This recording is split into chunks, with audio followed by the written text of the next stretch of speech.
کا سلسلہ جاری فرمایا تاکہ میرے بندے شیطان کے فیور میں آ کر، شیطان کے چکر میں آ کر غفلت میں نہ پڑنا۔ تذکیر کے لیے، نصیحت کے لیے اللہ تبارک تعالیٰ نے انبیاء اور رسول کا یہ عظیم الشان سلسلہ نازل فرمایا۔ آخری نبی حضرت محمد رسول اللہ صلی اللہ علیہ وسلم آئے، اب دوسرا کوئی نبی ان کے بعد آنے والا نہیں ہے۔ یہ ذمہ داری اس امت کے علماء پر، یہ ذمہ داری اس امت کے لوگوں پر، اس امت کے عالمین اہل علم پر یہ عائد ہوتی ہے کہ وہ قیامت تک اللہ کے بندوں کو اللہ کا اور نبی کریم صلی اللہ علیہ وسلم کا دیا ہوا یہ پیغام پہنچاتے رہیں، ان کو یاد دلاتے رہیں کہ تمہیں اس دنیا کے اندر ہمیشہ نہیں رہنا ہے، بلکہ یہ دنیا تمہیں چھوڑ کر اس دنیا میں جانا ہے جہاں یا تو سکھوں والی دنیا ہے اور یا تو دکھوں والی دنیا ہے۔ وہاں پر یا تو آرام ہی آرام ہے اور یا تو خوشیاں ہی خوشیاں ہیں۔ تم اس دنیا کے لیے آئے ہو، اس دنیا کے لیے تمہیں جانا ہے۔ یہی وجہ ہے کہ اللہ تبارک و تعالیٰ نے جگہ جگہ قرآن کریم میں ہر جگہ اللہ تبارک و تعالیٰ نے بار بار اپنے بندوں کو یہ نصیحت کی کہ وَلْتَنْظُرْ نَفْسٌ مَا قَدَّمَتْ لِغَدٍ۔ ہر نفس کو ہمیشہ یہ سامنے، ہر ایک بندے کو اپنے سامنے یہ بات رکھنی ہے کہ اس نے کل کے لیے کیا پیش کیا ہے، کل کے لیے اللہ کے دربار میں جب وہ حاضر ہوگا تو اس کو کیا اپنے ہاتھ میں لے کے جا رہا ہے، کیا پیش کرنی ہے اللہ کے سامنے، اس نے کل کے لیے کیا تیاری کی ہے۔ اور وہ دنیا جہاں اللہ رب العزت کے جانا ہے، ہر چھوٹی سے چھوٹی، بڑی سے بڑی باتیں لکھ کر نوٹ کر کے پہنچائی جا رہی ہیں۔ ایسا نہیں ہے کہ نہیں پہنچائی جا رہی ہیں۔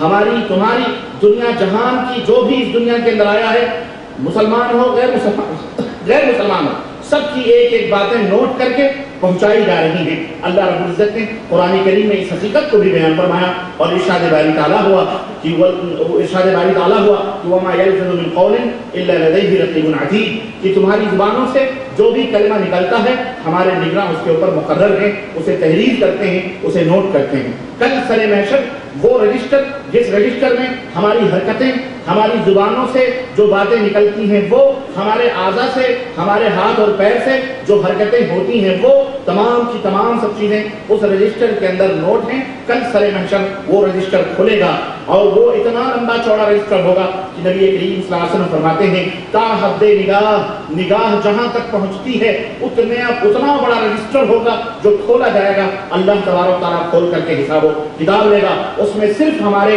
اور آپ کے اعمال نامے لکھے ہوئے ہوں گے۔ اس وقت کو یاد کرو کہ اس وقت کیا ہوگا جب ہمارے نام اعمال کھلیں گے۔ اللہ تبارک و تعالیٰ نے اس حقیقت کو بھی سورہ کہف آیت نمبر 49 کے اندر 49 کے اندر بیان فرمایا ہے کہ وَوَضِعَ الْكِتَابُ فَتَرَى الْمُجْرِمِينَ مُشْفِقِينَ مِمَّا فِيهِ وَيَقُولُونَ مَا لِهَذَا الْكِتَابِ لَا يُغَادِرُ صَغِيرَةً وَلَا كَبِيرَةً إِلَّا أَحْصَاهَا۔ اللہ تبارک تعالیٰ نے فرمایا کہ جب وہ رجسٹر کھلے گا، اللہ تبارک تعالیٰ کھولے گا، حکم دے گا فرشتوں کو کہ اس کے نام اعمال کو کھولا جائے، تو مجرمین کانپ رہے ہوں گے، لرز رہے ہوں گے اور ان کے جسموں کے اندر کپکپاہٹ پڑی ہوگی۔ وہ جب اپنے ان نام اعمال کو دیکھیں گے تو کہیں گے کہ یہ کیسی کتاب ہے، یہ کیسا رجسٹر ہے، یہ کیسا دفتر ہے جس کے اندر ہر چھوٹی سے چھوٹی اور بڑی سے بڑی بات تحریر ہے، لکھی ہوئی ہے۔ اللہ اکبر، وہ تمام سب چیزیں اس کے اندر لکھی ہوئی ہیں، چاہے دن کے اجالے میں کسی نے کوئی حرکت کی ہوگی یا رات کے اندھیرے میں، پاک پروردگار سب کا دیکھنے والا اور سب سے باخبر ہے۔ اللہ اکبر، ہر چھوٹی بڑی بات اس کے اندر لکھی ہوگی۔ اللہ تبارک تعالیٰ فرماتا ہے اس وقت کیا ہوگا جب رجسٹر کھلے گا، دفتر کھلے گا، کاپی کھلے گی جس کے اندر ہمارے نام اعمال ہوں گے۔ اللہ فرماتا ہے یوم تبیض الوجوہ وتسود وجوہ، سورہ آل عمران آیت نمبر 106، کہ وہ دن ہوگا جب کچھ چہرے سفید ہوں گے، نور ان کے چہروں کے اوپر ہوگا، روشنی ہوگی، نور پھوٹ رہے ہوں گے ان کے چہروں پر، خوشی و مسرت سے ان کے چہرے حسین و خوبصورت ہوں گے۔ لیکن وہیں پر کچھ چہرے ایسے ہوں گے، اللہ اکبر، جن کے اوپر سیاہیاں پڑی ہوں گی، کالے ہو چکے ہوں گے اور خوف زدہ ہوں گے، اڑے ہوں گے۔ اللہ رب العزت نے اسی حقیقت کو سورہ غاشیہ کے اندر بھی بیان فرمایا ہے کہ هل اتاك حدیث الغاشیہ وجوہ یومئذ خاشعہ، کیا تمہارے پاس وہ بیہوش کر دینے والی گھڑی یا بیہوش کر دینے والے واقعات کا تم تک خبر پہنچی ہوئی ہے؟ واقعات کو تمہیں پتا ہے کہ هل اتاك حدیث الغاشیہ، وہ واقعات، وہ باتیں جو आदमी को बेहोश कर देने वाली हो, उसकी बातें क्या तुम्हारे पास पहुंची हैं? वजूह यौमइज़िन खाशिया, वो दिन होगा कि बहुत सारे चेहरे खौफजदा होंगे, आमिलतुन नासिबा, अमल कर करके दुनिया के अंदर थक चुके होंगे, लेकिन उनके चेहरे, उनके अमाल बदअमालियों की वजह से उनके चेहरे स्याह हो चुके होंगे। अल्लाह फरमाएगा आमिलतुन नासिबा तस्ला नारन हामिया, इन्हें जहन्नम के अंदर उनके पर ढकेल दिया जाए। वो वजूह यौमइज़िन नाइमा, और उसी दिन कुछ ऐसे भी चेहरे होंगे जो बिल्कुल खुशी और मसरत से चमक रहे होंगे। लिसाइहा रादिया, जिन दुनिया के अंदर उन्होंने अल्लाह और उसके रसूल की फरमाबरदारी की होगी, उससे राजी और खुश होंगे। अल्लाह अकबर। तो ये कुछ चेहरे ऐसे होंगे जो क़यामत के दिन स्याह हो जाएंगे, कुछ चेहरे ऐसे होंगे जो क़यामत के दिन उनके चेहरों से रोशनी और नूर फूटेंगे। तो वो दिन होगा मेरे अजीजों, मैदान महशर बपा होगा।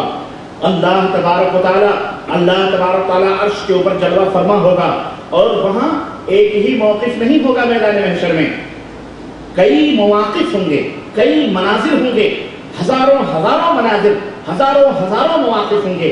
जैसे आप दुनियावी तौर पर कयास तो नहीं कर सकते, लेकिन मिसाल के तौर पर मैं आपको ये बात बयान करूं कि जिस तरह आप कचहरियों या अदालतों के अंदर जाते हैं, कचहरियों के अंदर जाते हैं, किस तरह से सैकड़ों लोग कचहरियों के अंदर, कोई इस टेबल पर जा रहा है, कोई उस टेबल पर जा रहा है, कोई उधर दफ्तर लेके घूम रहा है, कोई उधर फाइल लेके दौड़ रहा है, कोई उसके पास, कोई वकील के पास, कोई पुलिस के पास, कोई सिफारिशी के पास, कोई गवाहों के पास। जरा देखो एक कचहरी जिसको हम कहते हैं, खच खच खच खच होती ही वो जमीन होती है। हर आदमी कोई किसी केस में फंसा हुआ है, किसी को कत्ल का केस है, किसी को जमीन का मुकदमा है, किसी को शादी ब्याह के मुकदमे है, किसी को किसी ने मारा है, किसी को जमीन अलग करानी है, किसी को कोई चीज रजिस्ट्रेशन करानी है, किसी को जमानत देनी, मुख्तलिफ मवाक़िफ़। जिस तरह एक कचहरी में हम देखते हैं कि हर एक अपने अपने फिक्र में मशगूल नजर आता है, कोई किसी का पुरसाने हाल नहीं होता, बेअन ही इसी तरह से मैदान महशर में हर एक अपनी अपनी नफ्सी के आलम में होगा। क्या नबी, क्या रसूल, क्या सालिहीन, क्या बुजुर्गान दीन, क्या औलिया, क्या नेकूकार, क्या बदकार, सबकी अपनी अपनी शान होगी, सब अपने अपने हालात में मशगूल होंगे। कोई किसी की तरफ नजर उठा करके नहीं देखेगा, न कोई किसी का पुरसाने हाल होगा। अल्लाह अज़्ज़ व जल ने इसी हकीकत को कुरान करीम में यूं बयान फरमाया है कि यौम यफ़िर्रुल मर'ु मिन अख़ीहि व उम्मिहि व अबीहि व साहिबतिहि व बनीहि लिकुल्लि इम्रिइन मिनहुम यौमइज़िन शाअनुन युग़नीह, कि वो दिन होगा जिस दिन भाई भाई से भागेगा, भाई भाई से दूर भागेगा। वो दिन होगा कि आदमी अपने माँ और अपने बाप से दूर भागेगा। वो दिन होगा कि आदमी अपने बीवी अपने बच्चों से दूर भागेगा, बीवी बच्चे उससे दूर भागेंगे, माँ और बाप अपनी औलाद से दूर भागेंगे, भाई भाई से दूर भागेगा।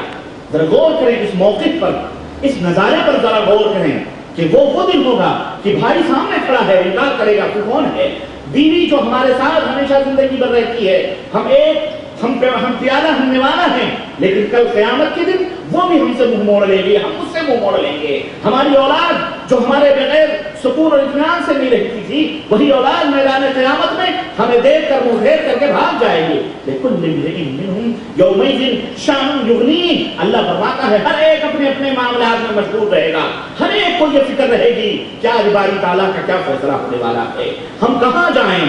आपको एक नेकी की कमी पड़ेगी, एक नेकी की। अल्लाह फरमाएगा जा बंदे एक नेकी लेके आ जा, हम तुझे जन्नत में डाल दें। तुम अपने माँ के पास जाओगे, अम्मा तुमने हमें अपनी छातियों से दूध पिलाया है, एक नेकी दे दो मेरी माँ ताकि मुझे अल्लाह जन्नत में डाल दे। तुम्हारी माँ कहेगी बेटे उसी एक नेकी की मुझे भी तलाश है, तू मुझे एक नेकी दे दे मैं जन्नत में चली जाऊं। बाप, भाई, बीवी, उससे भी तुम मांगोगे वो भी इनकार कर देगी। औलाद जिसको तुमने खिलाया पिलाया मेहनत और मशक्कत से, वो भी इनकार कर देंगे। वो दिन सोचो जरा, गौर करो, इसके ऊपर ईमान और यकीन है कि नहीं है हमारा?